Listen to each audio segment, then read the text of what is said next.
Satyabhama Institute of Science and Technology, Chennai. Satyabhama Institute of Science and Technology, Chennai.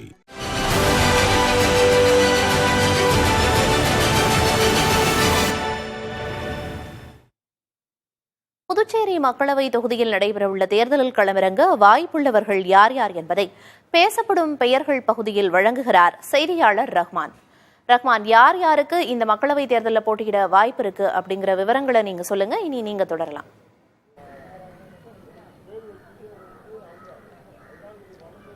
Puducherry மக்களவைத் தேர்தலை பொறுத்தவரை 3 அணிகளாக போட்டியிடுகின்றது. இதில் புதுச்சேரியில் ஆளக்கூடிய தேசிய ஜனநாயக கூட்டணியில் பாரதிய ஜனதாவுக்கு இந்த இடம் ஒதுக்கப்பட்டிருக்கின்றது. அந்த வகையிலே பாரதிய ஜனதா கட்சி போட்டியிடுவதற்கு தயாராக இருக்கிற நிலையிலே இந்த கட்சியை பொறுத்தவரை முதல் நிலையில் தற்போது மத்திய அமைச்சர் நிர்மலா சீதாராமன் புதுச்சேரியிலே போட்டியிடப் போவதாக தகவல் வெளியாகி இருக்கின்றது.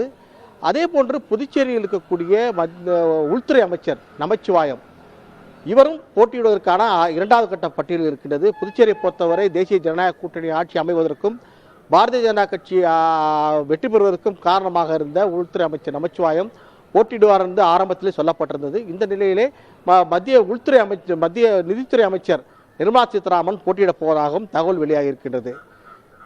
இதற்கு அடுத்த போன்ற திமுக காங்கிரஸ் கூட்டணியை பொறுத்தவரை காங்கிரஸ் கட்சியே போட்டியிடும் என்று தொகுதியை ஒதுக்கீடு செய்யப்பட்டிருக்கின்றன. அந்த வகையில் இந்த தொகுதியை மீண்டும் காங்கிரஸை தக்க வைத்துக் கொள்வதற்கு தற்போதைய எம்பி வைத்திலிங்கம் பலமுறை முன்னாள் முதலமைச்சராக இருந்தவர், அவருக்கு மீண்டும் இந்த வாய்ப்பு வழங்கப்படும் என்று தெரிவிக்கின்றது. அதே நேரம் புதுச்சேரியுடைய முன்னாள் முதலமைச்சரும் புதுச்சேரி மக்களவை தேர்தலிலே போட்டியிட்டு வெற்றி பெற்று மத்திய அமைச்சராக இருந்த நாராயணசாமியும் இதில் போட்டியிட போவதாகவும் தற்போது தகவல் வெளியாகி இருக்கின்றது.